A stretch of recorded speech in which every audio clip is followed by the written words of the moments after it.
con esto, si realmente va a ser un alivio, aunque parece que no está destinado para nada al consumo. Por eso estamos aquí junto a María José Lubertino, que es presidenta de la Asociación Ciudadanos por los Derechos Humanos, y también con Marcelo Fernández, el presidente de Segera. Bueno, empezamos, María José, con vos. Bueno, la verdad que lo que nosotros vemos es que estas son una serie de medidas improvisadas, despatarradas, inconexas, que no es parte de un plan económico, que incluso son medidas que son contradictorias con otras que se tomaron antes y que además fueron históricamente criticadas por este gobierno, este tipo de medidas. El propio presidente descree, y lo ha dicho, pero en campaña y sin número de veces desde que asumieron el gobierno, de las medidas que tienen que ver con el control de precios, etcétera. Nuestra sensación, la de todos los argentinos, es que se tomaron medidas que tienen que ver con lo electoral y con este calendario. Además, hay temas que no tienen por el momento ninguna solución, como es la situación de los hipotecados UBA, situaciones gravísimas en la ciudad de Buenos Aires. Estuvimos con la gente del Barrio Olímpico, que también estuvieron acá con ustedes. No se sabe cómo eso va a seguir. Y, por ejemplo, hay temas que son engañabobos, porque en materia de subte no aumentan ahora, no aplican el segundo aumento, pero se aplicó el primero, el subte sale 19 pesos, y en la audiencia pública hubo fundadas exposiciones de todos los sectores del espectro político, del espectro social, explicando por qué el subte no podía aumentar. O sea, venimos de una acumulación de errores, y sobre todo yo creo que para los jubilados y las jubiladas, que tuvieron un impacto regresivo gravísimo con los recortes que hicieron sobre sus ingresos, que ahora les digan que va a haber créditos para los jubilados o beneficiarios de la UH es una burla, porque además estos créditos, y en los plazos que plantean y los montos de intereses que plantean, van a terminar pagando el doble de lo que, o sea, la recomendación es a no endeudarse, digamos. Así que eso es una cuestión gravísima para nosotros. Fernández, la palabra elegida por el gobierno para calificar estos anuncios fue alivio. ¿Llega el alivio para las empresas? La verdad que analizando las medidas que fueron políticas, como se dijo en todos lados, porque sabemos que es un año electoral, primero lo que decimos es que son medianamente extemporáneas. Yo creo que todo esto se podía haber previsto antes. Nosotros desde Segera, desde la Confederación, los sectores sensibles a todo lo que está ocurriendo, a los gas dependientes, electros dependientes, pymes dependientes del mercado interno, a los comercios que necesitan consumo y reactivación, nosotros nos damos cuenta que estas medidas vienen tarde. Porque yo lo que planteo es, ¿qué le decimos a aquel que cerró? Aquel que no pudo soportar las tasas de interés del 70%, los aumentos de 2.800% de gas y de luz, la baja del consumo, el aumento de importaciones. Aquel que cerró le estamos diciendo, miren, porque hay elecciones, tomamos estas medidas, que por otra parte fueron pedidas por nosotros muchas veces. ¿Qué pedimos? Refinanciación de la FIP, de las cuentas que teníamos, de lo que no podíamos pagar. Tasas de interés bajas, justamente a los que son morosos, porque la FIP nos había dicho en marzo que nos iba a cobrar más caro que la inflación las tasas de interés aquel que debía. Ahora las bajaron. Le pedíamos por favor que no dolaricen las tarifas ni que nos aumenten. ¿Por qué? Porque si queremos contener los precios, y las pymes somos realmente el jamón del sándwich, porque las empresas monopólicas están dolarizadas y cada devaluación nos ajustan los precios de acuerdo al tipo de cambio. Y encima, si teníamos también las tarifas de gas y de luz y de agua dolarizadas, imagínense los costos hacia nosotros. Entonces digo que son extemporáneas porque, como se sabe, hay muchas pymes que han cerrado sus puertas y que ahora no van con estas medidas no reabren. A mí lo que me preocupa es que no se habló de venta, de consumo interno, de mercado interno ayer, que es lo que realmente nosotros como pequeñas y medianas empresas necesitamos, el sector calzado, marroquinería, el juguete, la vestimenta. ¿Qué medidas urgentes necesitan para que no vayan camino al cierre, por ejemplo, esas empresas? Reactivación del mercado interno. Nosotros tenemos que discutir cómo lo más pronto posible le ponemos plata a la gente. No se olviden que esto también se anuncia, y esto es bueno decirlo, y gracias al espacio que nos dan a las pymes siempre en este canal para poder expresarnos en todos los programas, es cómo reactivamos el mercado interno, pero cómo le ponemos plata a la gente. Porque no se olviden que el anuncio de ayer, y perdón por ser apocalíptico, pero esta es la realidad, lo hicieron en plena discusión de paritarias.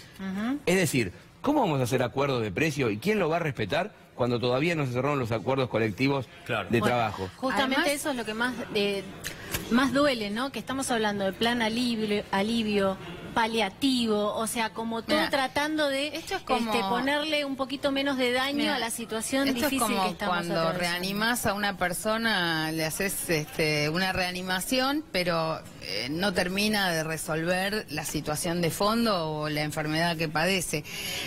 Para mí hay un problema político centralmente, y es que hay una pérdida de credibilidad. La gente en general está tomando actitudes de no consumo, no solo porque no le alcanza, sino aquellos que podrían de alguna manera hacer algún movimiento, más bien está reservando porque cree que esto no va por buen camino. En segundo lugar, hay medidas que seguramente van a ser un paliativo, como darle una aspirina, pero el cáncer no se cura con una aspirina. Y hay trampas en lo que dijeron en estas medidas. En primer lugar, bueno, la electricidad no va a aumentar, pero después de las elecciones vuelve a aumentar y va a ser un aumento acumulativo. Segundo, lo que las empresas dejen de ganar ahora o de cobrar ahora, lo que habían acordado, lo va a pagar el Estado Nacional. O sea, la prolongación del aumento lo va a gestionar el Estado Nacional amortiguando, y a las empresas van a recibir lo mismo. ¿Esto qué quiere decir? Si lo paga el Estado Nacional, aunque no lo sientas en tu bolsillo en este mes, eso tiene una circulación que en definitiva lo terminamos pagando nosotros. El gas no va a dejar de aumentar, se van a aplicar los aumentos tanto de los que estaban previstos, con lo cual va a ser, que ya es una barbaridad, porque venimos de aumentos acumulativos en tarifas del 1000%, del 1500%, si uno mira desde el cambio de gobierno. Los anuncios no fueron recibidos con alegría por parte de nadie, o sea, hay a nivel general, tanto de la población como hasta de los mercados, escepticismo, desconfianza. ¿Cómo se va a controlar? Porque acá se habla de un acuerdo de caballeros, ¿no? La verdad que uno... Un poco feliz también de expresión. Uno, perdonen, es desconfiado, pero la verdad que uno piensa cómo la gente se puede hacer un pacto a pérdida, ¿no? Los anuncios políticos de un gobierno son siempre lógicos porque, y más en un momento electoral este año, cualquier gobierno puede tomar las medidas que le parezca y las pone en la evaluación de la sociedad. Sí. Pero a mí me preocupa que si nosotros vamos a pensar que un acuerdo nacional se hace con 16 empresas, muchachos, bajemos la puerta, bajemos la cortina, cerremos la puerta y vayamos. No, porque 16 empresas, el universo de empresario nacional es de aproximadamente 4.500 empresas grandes y 815.000 pymes. Sí. Lo vuelvo a reiterar. 4.500 empresas grandes y 815.000 pymes. ¿A usted le parece que en una mesa de negociación y de acuerdo se tienen que sentar 16? Hay algo que está fallando. Se hizo solamente pensando en lo alimentario, que está bien. Con los precios esenciales. Pero está bien, pero está bien. Pero digo, no se hicieron precios esenciales en la ropa, en el calzado, en la marroquinería, en el juguete y de producción nacional, que es lo que estamos pidiendo. Sí. Entonces digo, me parece bárbaro que ayudemos a los que menos tienen y dar una previsibilidad en alimentos y tarifas a la gente, ¿sí? En 64 productos. Lo demás, Dios proveerá. Y sobre esos precios esenciales, Lubertino, se conoció además que hay solo 12 funcionarios de la Secretaría de Comercio para controlar en los supermercados de todo el país. Primero es un disparate, ellos no creen en estas políticas y por lo tanto no hay ni funcionarios para controlar, y han arrasado con la participación ciudadana en el control, porque la otra manera de controlar es cuando vos pones en cabeza de la ciudadanía participativamente un sistema de control. Lo mejor es que vos, que vas a hacer las compras al supermercado, saques la foto y muestres que no están los precios de lo que sea. Pero quiero agregar algo más, además de lo que dice Marcelo, de que la mayoría de las empresas quedan fuera. Esto también abona en materia alimentaria la concentración en los hipermercados, en los supermercados, y la ruptura realmente de la cadena de protección de quienes cultivan la tierra, que después cobran 5 centavos y vimos los verdurazos, y la ruptura de lo que nosotros llamamos la soberanía alimentaria, porque son estas 16 empresas monopólicas que encima son transnacionales las que terminan determinando el precio de los alimentos, no solo en la Argentina sino en el mundo entero. Y va a ser una ficción, primero porque pusieron que este congelamiento de precios va a regir a desde una fecha futura. Quiere decir que hasta el día que arranca van a remarcar anticipadamente. Con el fin de semana subió un 10%. No, ya lo hicieron antes. Bueno, lo hicieron antes. Segundo, y van a seguir remarcando hasta el día de arranque. Nadie puede arrancar un congelamiento anunciando una medida a futuro. Quiere decir que eso ya es ficticio. Segundo, lo que va a pasar es que los 60 productos se van a agotar, van a faltar o no van a estar. Entonces vos después terminás comprando otros productos. Y por otro lado, me parece que lo que está pasando con la cadena de supermercados es grave, porque en realidad lo que tenés que promover es el consumo en los negocios de proximidad, en los pequeños comercios, que además son los que tienen los productos nacionales. Estos hipermercados están importando hasta alimentos básicos. Entonces, esto está mal desde la estructura. Pero porque vos estás planteando un plan que debía haber sido analizado en, digamos, en otro contexto y no en 10 días donde no se ponían de acuerdo, porque para colmo trascendía que no se ponían de acuerdo. Pensábamos que iban a hacer yo estoy planteando lo que tenemos que hacer después del 10 de diciembre. Yo estoy planteando lo que hay que hacer con un cambio de gobierno. Yo estoy planteando lo que hay que hacer a futuro. Además de que va a haber que amortiguar todo el endeudamiento con el Fondo Monetario y todo el empuje que le van a poner algunos a tratar de hacer una reforma laboral y perjudicar todavía más el consumo y los trabajadores. Creo que va a haber que hacer un gran acuerdo nacional para que se puedan producir cambios en esta dirección. Lo que pasa, María José, es que el gran problema es cómo llegamos a diciembre, porque estamos en abril. Y el gobierno que asume el 10 de diciembre con todo esto. No solamente la deuda, que es cuantiosa y grandiosa, pero hay una deuda social y una deuda productiva y laboral.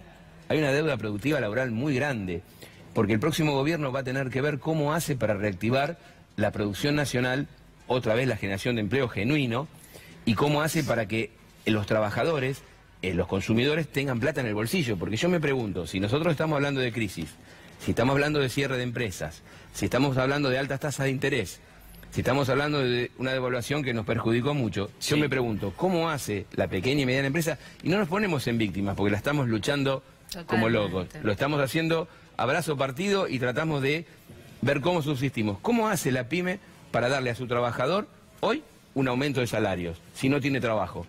Tiene que reducir personal y a los que quedan pagarle un poco más. Entonces digo, este círculo virtuoso nunca sirvió en la Argentina, porque acá estamos discutiendo si tenemos 70, 100, 200, 500 años de atraso, y digo, no es verdad. Nosotros hemos tenido muy buenos momentos de la industria nacional, la producción nacional y en el comercio. Fíjense, en estos tiempos se habló de Helbar, todos estos días, algunos de nosotros ya lo habíamos recordado muchas veces, pero digo, salió por todos los medios. Y fíjense que la Argentina hizo un pacto social en el 73, en el gobierno de Cámpora, y después se extendió el gobierno de Perón, pero por supuesto conducido por el general Perón, y llevó a la Argentina a tener inflación cero, pleno empleo, y distribución de la riqueza 50-50 entre el trabajador y el capital, y una deuda externa de 5.000 millones de dólares. Lo vuelvo a reiterar, la deuda externa en el año 73-74 era de 5.000 millones de dólares. ¿Qué pasa? La Argentina despegaba, a nadie le interesaba, y le quieren echar la culpa a Helbar del Rodrigazo, pero se olvidan que en el medio estuvo Gómez Morales, y que había muerto el general Perón, que era el sostén político de un acuerdo, un pacto. Digo, ahora, y el próximo gobierno, si no se sienta y hace un pacto social realmente con los sectores que debe hacerlo, incluida la Iglesia, incluido por supuesto los trabajadores y los empresarios, pero también los movimientos sociales, esto no tiene destino, porque en el próximo gobierno el que gana va a gobernar, pero el que pierde va a tener que ayudar a gobernar también. María José, Marcelo, gracias.